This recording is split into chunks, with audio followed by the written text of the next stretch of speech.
अब मैं आपसे कुछ बातें करूंगा कि जब आप बिजनेस बना रहे हैं, जब आप गोल सेट कर रहे हैं, जब आप आगे बढ़ रहे हैं, आप तरक्की के माइंडसेट से लगे हुए हैं, बिजनेस में तरक्की भी कर रहे हैं। बहुत से लोग मैंने ऐसे भी देखे जो बिजनेस में ऊपर बढ़ गए, फिर कहीं रुक गए जाकर के। कुछ लोग ऐसे हैं जो मेहनत कर रहे हैं, आगे नहीं बढ़ रहे। कुछ लोग ऐसे हैं जो आगे बढ़ के पीछे हट गए। तो कहीं ना कहीं उनके पीछे कोई रीजन रहे होंगे। तो पहले हम रीजंस का डिस्कस करेंगे और लास्ट में, इस मीटिंग के लास्ट में मैं आपको एक कॉमन गोल दूंगा कि अगर उस गोल पे हम सभी काम करें, बहुत छोटा सा गोल देंगे हम आपको, अगर हम उस गोल पे सारे लोग मिलके काम करें तो ये महीना हमारा बहुत प्यारा हो सकता है। और इस महीने हम इस सारे काम को इसलिए कर रहे हैं कि रिहर्सल हो जाएगी आपकी इस महीने में, जिससे आपका नया साल अच्छा जाए। एक्चुअली मैं कल भी सिल्वर मीटिंग में बात बोल रहा था कि जब इंसान का गोल नहीं होता है ना, तो धीरे धीरे वो शिथिलता आ जाती है उसमें। आप देखिए, सितंबर मंथ था, बहुत प्यारा मंथ था, सब लोग बड़े एक्साइटेड थे, सबके गोल थे बहुत बड़े बड़े। सितंबर बहुत अच्छा गया लोगों का, फिर अक्टूबर गया, धीरे धीरे फिर उनको दिखने लगा कि गोल पूरा नहीं होगा, तो जोश कम हो जाता है। तो इस मीटिंग का पर्पस यही है कि आप री एनर्जाइज हो, आप री मोटिवेट हो, और आपके गोल अगर सेट होंगे तो डेफिनेटली आपके अंदर सब कुछ होगा, आपका एक्शन भी होगा, एवरीथिंग विल बी देयर। तो पहले हम डिस्कस करेंगे कि अगर आपका बिजनेस बहुत अच्छा चल रहा है, आपका बिजनेस कहीं रुक गया है, आपका बिजनेस डाउन आ गया है, तो आपको एक बार चेक करने की जरूरत है अपने अपलाइन से। अब क्वेश्चन ये आता है कि अपलाइन कौन सा है? कहीं वो अपलाइन तो नहीं जो आराम से खुद ही आराम कर रहा है। तो अपलाइन ऐसा चाहिए जो एक्टिव अपलाइन हो। अपलाइन ऐसा होना चाहिए जो खुद काम कर रहा हो, तरीके से काम कर रहा हो, सिस्टम में रह के काम कर रहा हो। उस तरह की एक इंसान को पकड़ लीजिए। एक ऐसे इंसान को अपने एलओएस में ढूंढिए जिसका भरोसा कर सकें, जिसका फेथ कर सकें। क्योंकि किसी इंसान की बात हम तभी मान सकते हैं जब हम उस पर भरोसा कर सकते हो, फेथ कर सकते हो, और हमें लगता हो कि ये इंसान मुझे सही गाइडेंस देगा। वो आपकी एलओएस में कहीं भी हो सकता है, डजंट मैटर। वो आपके एलओएस में कहीं भी हो सकता है, you are free to choose, ये आपकी मर्जी है। देन उससे कुछ चीजें चेक करने की जरूरत है आपको, सारी चीजें बात पूछ पूछ के करने की जरूरत है आपको। क्योंकि कई बार जब हम बिजनेस कर रहे होते हैं स्टार्टिंग में, आप लोग सारे लोग वो हैं जो कभी ना कभी 600 पीवी आपने हिट किया है, और आपको थोड़ा सा बिजनेस का एक्सपीरियंस है, आप सबके पास एक टीम भी है, तो आपको ज्यादा अच्छी तरह से समझ आएंगे ये बातें। तो अगर आप अपने अपलाइन के टच में रहते हैं और सारी चीज पूछ पूछ के करते हैं, तो इस बिजनेस में गलतियों के चांस कम हो जाते हैं। और जहां गलतियों के चांस कम होते हैं, वहां तरक्की की संभावनाएं ज्यादा होती है। मैंने बहुत से लोगों को इस बिजनेस में आते हुए देखा और जाते हुए भी देखा। मैंने बहुत एनालाइज किया चीजों का, और मेरे अपलायंस ने भी बहुत एनालाइज किया, लीडर्स ने भी बहुत एनालाइज किया, और उससे एक चीज समझ में आई कि जब भी इंसान इस बिजनेस में मनी मैसअप में कहीं ना कहीं फंसता है, तो उसको ये बिजनेस करने में चैलेंज आता है। बहुत से लोग, मैंने ऐसे लोग भी देखे इस बिजनेस में जो बहुत पैसे कमाए उन्होंने इस बिजनेस से, लेकिन सिर्फ उनका मनी मैनेजमेंट ठीक नहीं था, पैसे को सही ढंग से नहीं संभाल पाए, तो वो इस बिजनेस में कहीं ना कहीं तकलीफ में आ गए। तो कुछ चीजें आपको जान पूछ पूछ के इस बिजनेस में करनी है। अगर आप इस बिजनेस में कोई भी नया काम पहली बार कर रहे हैं, कोई भी प्रोडक्ट आप खरीद रहे हैं, आपको पता नहीं कैसे यूज होना है, चेक अपलाइन से कर लें। कोई भी सामान किसी कस्टमर को दे रहे हैं, आपको पता नहीं है कैसे काम में आता है, तो either check with MB trainer और योर अपलाइन। क्योंकि आप किसी इस एमबी बिजनेस में आप किसी इंसान को गलत प्रोडक्ट नहीं दे सकते। यहाँ ट्रस्ट का बिजनेस है, कस्टमर का भी आपके ऊपर ट्रस्ट होना चाहिए। अगर कस्टमर, देखिए हम यहाँ किसी को कस्टमर सिर्फ सामान बेचने के लिए नहीं बनाते, हम कस्टमर से लॉन्ग टर्म रिलेशनशिप मेंटेन करने के लिए कस्टमर बनाते हैं। और अगर आपने किसी कस्टमर का ट्रस्ट खो दिया और फेथ खो दिया, तो डेफिनेटली आपने सिर्फ टीवी लेने के लिए अगर किसी को सामान बेचा है, तो आपकी किसी भी कस्टमर से लॉन्ग टर्म रिलेशनशिप नहीं मेंटेन रह पाएगी। तो किसी को भी कोई भी सामान देने से पहले चेक करें अपने अपलायंस से कि क्या ये सामान इसको दिया जा सकता है, नहीं दिया सकता है, इसको इसकी जरूरत भी है या नहीं है। ठीक है। उसके बाद कुछ चीजें और चेक करनी है आपको, जिससे आप फाइनेंशियल क्राइसिस में ना फंसे। उसमें पहली चीज है, आप अपना पुराना व्हीकल बेच रहे हैं, आपको लगता है आप एमबी बिजनेस में आ गए हैं, गोपी जी ने बता ही दिया है आपको कि किस तरह से आप इस बिजनेस में तेजी से बढ़ेंगे। प्रकाश जी ने आपको बताया दिया है 6 से 18 महीने में किस तरह से आप 1 लाख की इनकम पे पहुंच जाएंगे। तो आपको लगता है कि आपका पुराना व्हीकल आपका साथ नहीं दे रहा, और नया खरीद लेते हैं जो उसमें किस्तों पे व्हीकल को खरीद लेते हैं। वो कई बार आपको फाइनेंशियल क्राइसिस में फंसा सकता है। तो इस तरह की गलती ना करें। जो उसमें अभी आप किराए के घर में रहते हैं और किस्त पे घर खरीद लेते हैं, या जमीन जायदाद बेच कर घर खरीद लेते हैं, तो चेक विद अपलाइन। ऐसा कोई भी काम जिसमें पैसा इन्वॉल्व हो, बड़ा पैसा इन्वॉल्व हो, छोटे मोटे पैसे की हम बात नहीं करें, जिंदगी आपकी है, आपको ही चलानी है। लेकिन अगर आप बड़ा खर्चा कर रहे हैं और उसका सीधा सीधा इम्पैक्ट एमबी बिजनेस पे पड़ता है, तो चेक विद अपलाइन। ठीक है। एक इस बिजनेस में हम आए हैं रिश्ते बनाने के लिए। क्योंकि यहाँ पे दो चीजें करते हैं हम, पहला काम करते हैं हम टीम को बनाना और दूसरा काम करते हैं हम टीम को बनाए रखना। मैं हमेशा अपने सेशन में कहता हूँ कि जितना मुश्किल सफलता को अर्जित करना है उससे कहीं मुश्किल सफलता को बनाए रखना भी है। क्योंकि जब सफलता साथ में आती तो कुछ चीजें साथ में लेके आती है और उसमें सबसे इंपॉर्टेंट चीज लेके आती है वो ईगो, घमंड लेके आती है। तो अगर देखिए आपके अंदर स्वाभिमान होना अच्छी बात है, लेकिन अकड़ होना अच्छी बात नहीं है।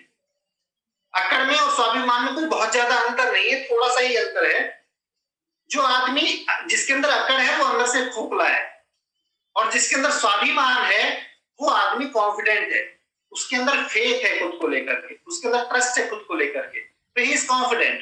तो स्वाभिमानी बने, अकड़ ना दिखाएं, ठीक है। अकड़ जब होती है ना हमारे अंदर, जब हमारे अंदर थोड़ी सी अकड़ होती है तो सबसे बड़ा दिक्कत उसके साथ क्या होती है कि लोग हमारे साथ कंफर्टेबल नहीं रहते, लोग हमारे साथ इजी नहीं रहते।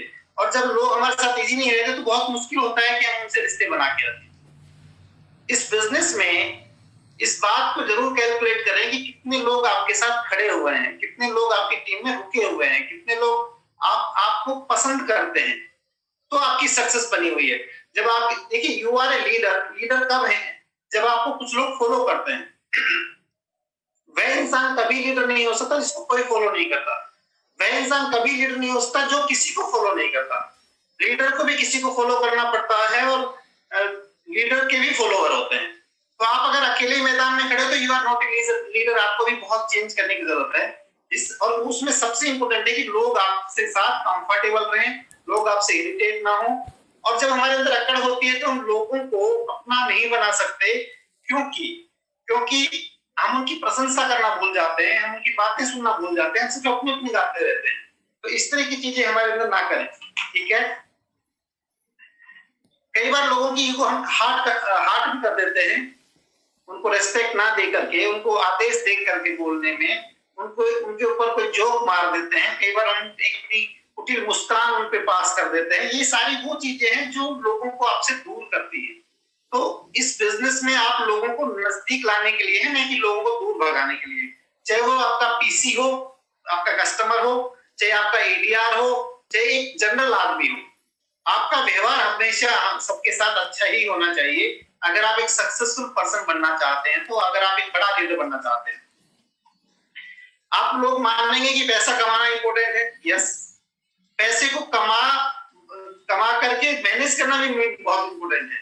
अगर पैसा कमाया और उसको मैनेज करना नहीं सीखा तो भी बहुत चैलेंज आ जाएगा आपके लिए, ठीक है। तो पैसे को मैनेज करना सीखें, हिसाब की डायरी बना के रखें और कुछ जरूरी खर्चे होते हैं उन पे पहले खर्च करें। बच्चे की फीस जरूर जाएगी, बिजली का बिल जरूर जाएगा, नल का बिल जरूर जाएगा, मोबाइल का रिचार्ज जरूर होगा, नेट का रिचार्ज जरूर होगा। ये वो चीजें जहां पे खर्चा करना जरूरी है, आपको करना चाहिए। इसके बाद अगर आपके पास पैसे बचते हैं सरप्लस में, तो कुछ सेविंग्स में डालें, क्योंकि अगर सेविंग्स भी आपके पास नहीं होगी तो भी आप चैलेंज में आ सकते हैं। और उसके बाद बाकी पैसे उड़ाने की बजाय या वेस्ट करने की बजाय एमबीए प्रोडक्ट सबसे इंपॉर्टेंट है, क्योंकि वी आर द बिजनेसमैन। और एक बिजनेस में जब तक प्रोडक्ट का इन्वॉल्वमेंट नहीं होगा, अगर सामान का इन्वॉल्वमेंट नहीं होगा, हम जैसा गोपी जी ने बताया कि सब करना तो बहुत बड़ा है, लेकिन टीवी सोलह ही बोल रहा है। अब जब आपकी दुकान में सामान ही नहीं है तो बिकेगा क्या?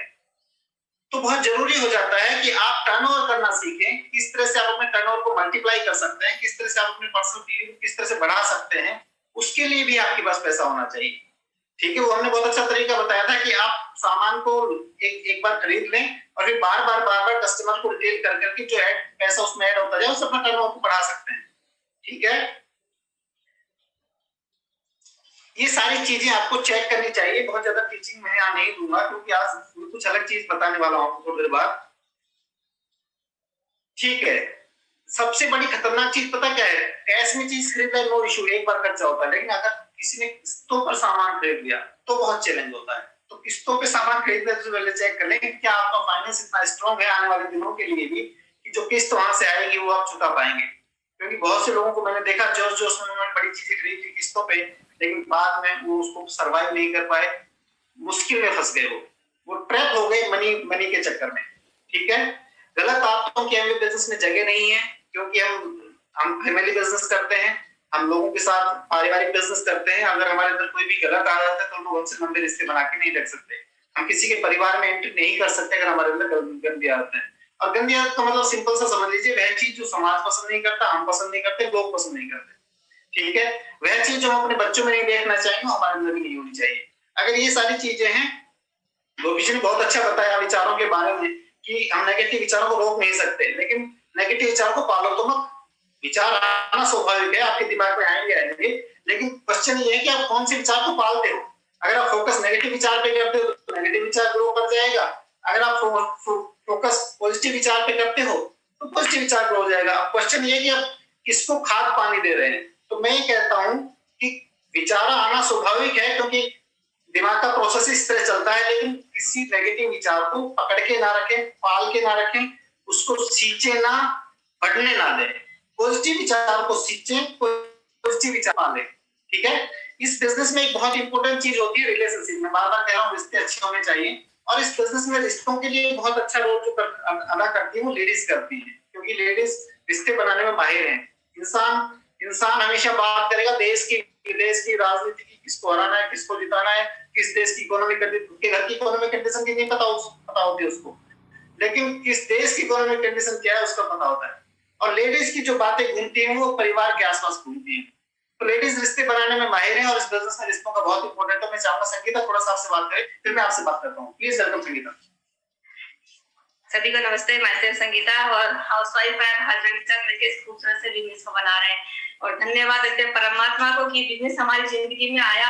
और सच मानिए कि इस बिजनेस से हमने बहुत सारे सपने पूरे किए हैं, जो इस बिजनेस से पूरे होते हैं। बहुत सारे सपने जो हमारे साथ नहीं थे वो इस बिजनेस ने हमें दिखाए और हमने उन्हें पूरे किए हैं, बहुत सारे पूरे करने वाले हैं। तो